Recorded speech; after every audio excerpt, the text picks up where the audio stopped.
madrugadas, según sea el caso que nos estés viendo o escuchando. Te saluda tu amigo Marco el Fantasma. Traemos hoy un tema referente al espiritismo, pero te voy a dar algunos datos y la historia de cómo fue evolucionando esto a través de nuestros tiempos.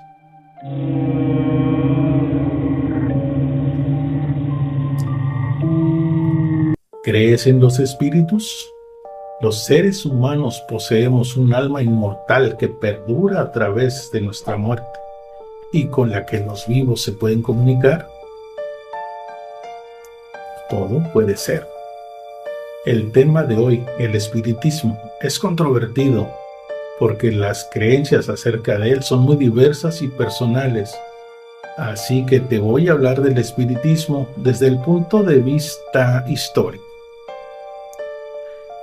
El espíritu, el alma de una persona perdida tras la muerte del cuerpo.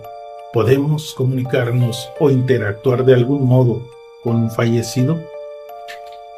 La creencia en los espíritus como entidades etéreas e inmortales se remonta a los albores de las sociedades humanas, pero el espiritismo como tal, es decir, la ciencia que estudia la naturaleza, el origen y el destino de estos espíritus, nació en el siglo XIX de la mano del educador francés Allan Kardec, conocido como el padre del espiritismo. Él nació en Lyon en 1804, completó sus estudios en Suiza y con 20 años se trasladó a París. Fue traductor, profesor, filósofo, escribió un manual de muchas situaciones, entre ellos gramática y aritmética.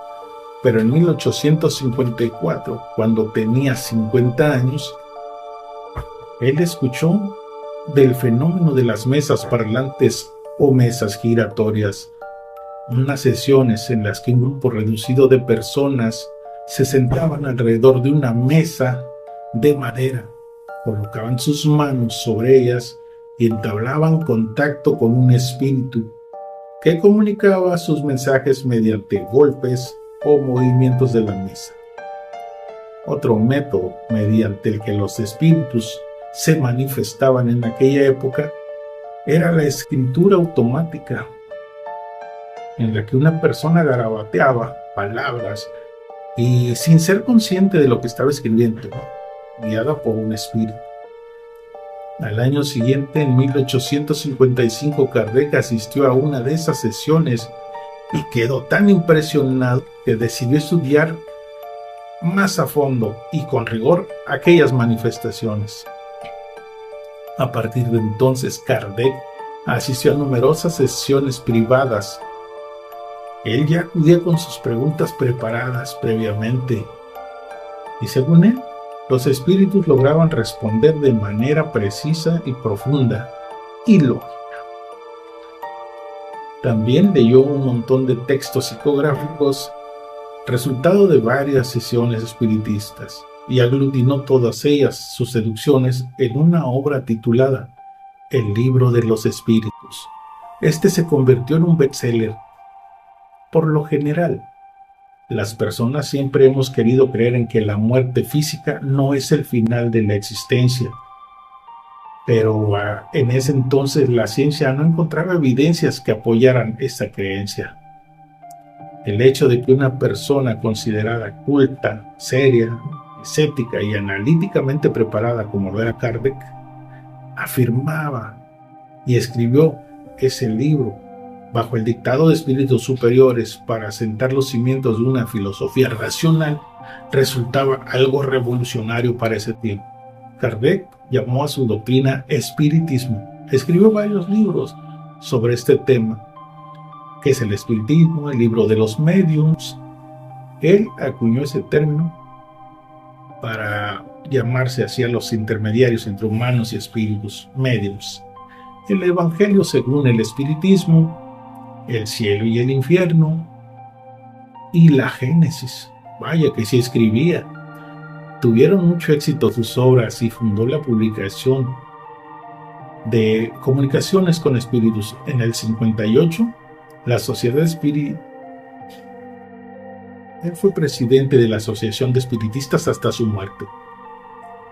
Según él, contaba con un espíritu protector que lo cuidaba, ya que le decía que en una época pasada, en la época de los druidas, él se llamaba Allan Kardec. De ahí que tomara este nombre. De ahí en adelante firmó sus obras así y fue su seudónimo. Quizás estás pensando, ¿por qué la gente le creía a Kardec? Tal vez antes tenía fama de hombre analítico y escéptico, pero lo que le habían dicho los espíritus, pues cambiaron su mentalidad y sus creencias, como si hubiera abierto su psique. Los intelectuales de la época trataron de descartarlo, de descubrir, pero no, la verdad, empezaron a aparecer mediums por todos lados.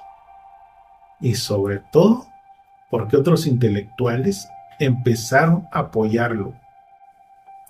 Y defendieron la creencia en los espíritus. Como por ejemplo, los escritores Charles Dickens, Sir Conan Doyle, Victor Hugo, Augustus C. Morgan, o el célebre físico y químico Sir William Crookes. Él era un miembro de una asociación británica. La verdad, el creer en esto estuvo a punto de acabarlo. La comunicación con los espíritus siempre ha estado llena de luces y sombras. Muchos escépticos, detractores.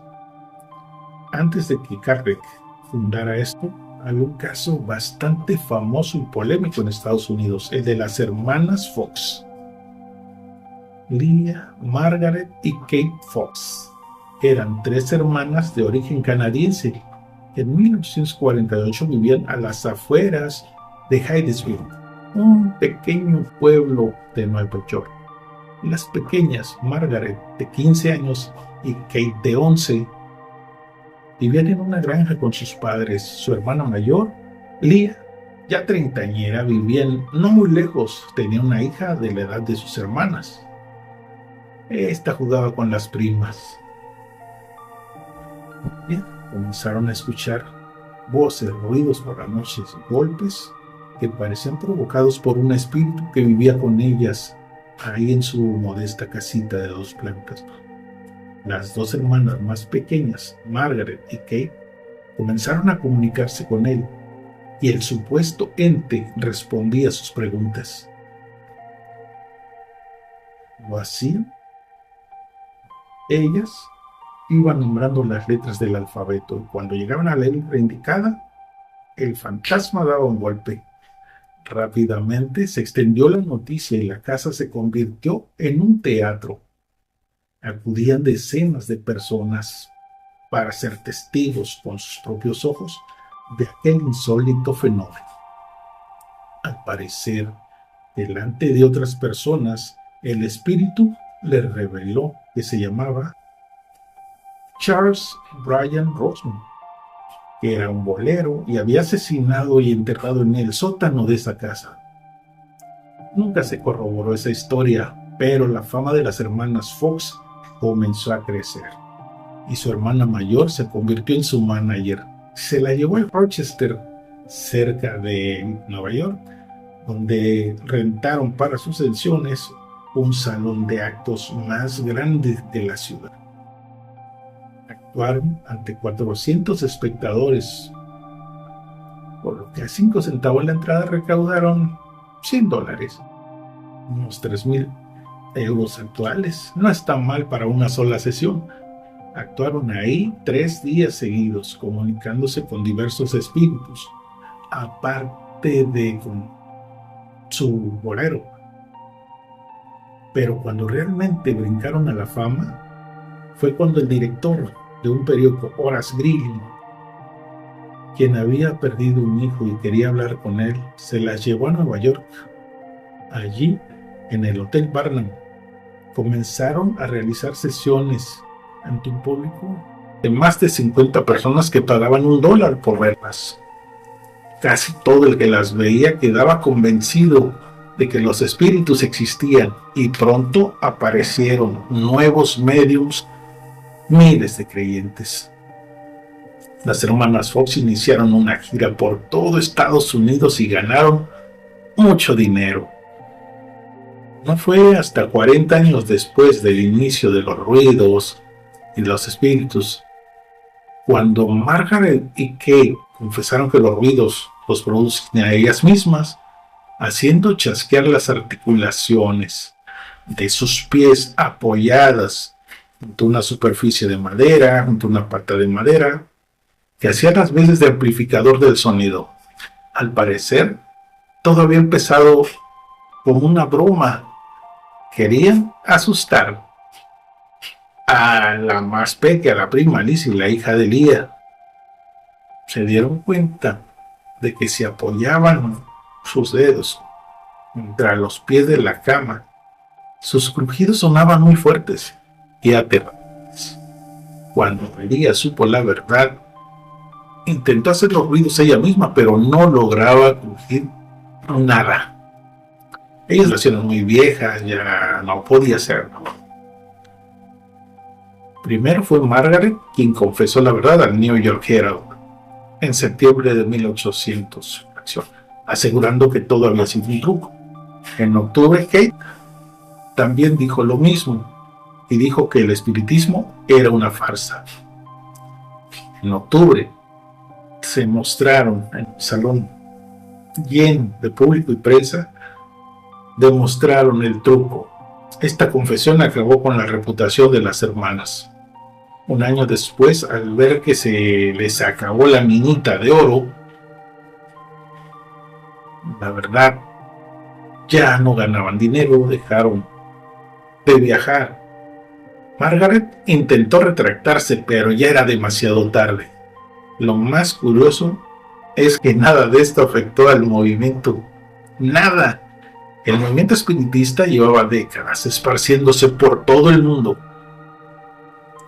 Hoy en todos lados existen. El escritor Arthur Conan Doyle es el creador de Sherlock Holmes. Él fue también un ferviente espiritista. En 1887 empezó a estudiar los fenómenos psíquicos y en el 98 se unió a la Sociedad para los Estudios Psíquicos de Londres. Al año siguiente investigó un caso de poltergeist en Devon, cuando estalló la Primera Guerra Mundial. Él intentó alistarse, pero la verdad lo rechazaron. Al que se aceptaron fue a su hijo, Arthur Kingsley. Él falleció a causa de una neumonía. Él la contrajo en el conflicto bélico. Esta pérdida acercó a Conan Doyle a los círculos. Además que su esposa, Jean Elizabeth, era medium. Esto lo acercó más a este mundo. Él escribió: este mago estaba ofreciendo una actuación en Londres y desde ahí hicieron una amistad. Este ilusionista estaba muy unido a su madre, quien había fallecido recientemente, y Doyle comentó que él había comunicadose con su hijo por esos medios. Houdini aceptó emocionado para ver si podía comunicarse con su madre, pero después de varias sesiones no pasó nada. Houdini se volvió más escéptico y ya no creía en nada de eso.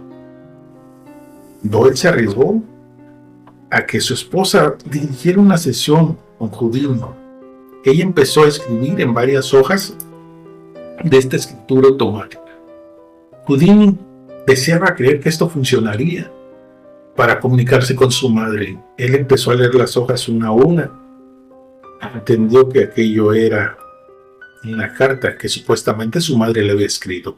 Tras revisar todas las hojas, Houdini se marchó sin decir nada. Doyle pensó que la emoción, quizás por estas letras que su madre le había escrito, lo habían impresionado. Pero unos días después, Houdini publicó un artículo revelando que se sentía muy engañado por Doyle y su esposa. Explicaba los motivos. Primero, la carta estaba escrita en inglés y su madre, pese a haber vivido en los Estados Unidos, nunca aprendió el idioma. Así es que Doyle dijo que los espíritus podían aprender cualquier lengua en el más allá. Pero en la carta su madre se refería a él como Harry, su nombre artístico. Ella siempre le llamaba el nombre de pila, Eric. Además, al inicio de la carta había una cruz y su madre estaba casada con un rabino, por lo que nunca habría usado un símbolo cristiano. La verdad, no había nada que relacionara a Houdini con su madre, nada, ninguna palabra, algo. Así es que no creyó en nada.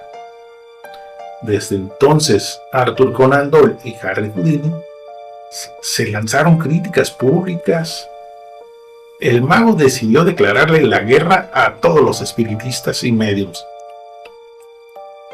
Dejó su carrera como escapista y empezó a ofrecer conferencias en las que denunciaba y desenmascaraba a los médiums y videntes. Publicó un libro llamado Un mago entre los espíritus. Houdini quería creer, pero la verdad no soportaba a quienes, en su obsesión de sacar dinero, se aprovechaban del dolor de las personas. Como prueba final de que los médiums eran unos farsantes, Houdini dio un reto. Compartió con su esposa un código de 10 palabras secretas que curiosamente había extraído de una carta escrita por Doyle. Acordó con su mujer que si él fallecía antes que ella y algún medium lograba contactar con él, usaría esas 10 palabras para que así ella supiera que en realidad se trataba de él y que el medium decía la verdad. Tras la muerte de Houdini, que sucedió el 31 de octubre en la víspera de Todos los Santos, su esposa ofreció $10,000 a cualquier espiritista que consiguiera darle el mensaje secreto de su marido. Muchos lo intentaron, pero ninguno lo logró. Al cabo de 10 años, su mujer celebró una última sesión, sin éxito. Apagó entonces una vela que simbólicamente había mantenido encendida junto a la fotografía de su marido. 10 años son suficientes para esperar a cualquier hombre, dijo ella. Desde entonces, es tradición entre los médiums cada noche de Halloween celebrar sesiones en las que se invoca el espíritu de Houdini. Quizás puedes creer o no, soy escéptico, pero como lo dije algún día, no creo, pero tampoco dejo de creer, porque en este mundo todo puede ser. El padre del espiritismo, Allan Kardec. Las hermanas Fox, muy importante. Y mi pregunta es, ¿tú crees en los espíritus? Me gustaría que me lo dijeras en los comentarios.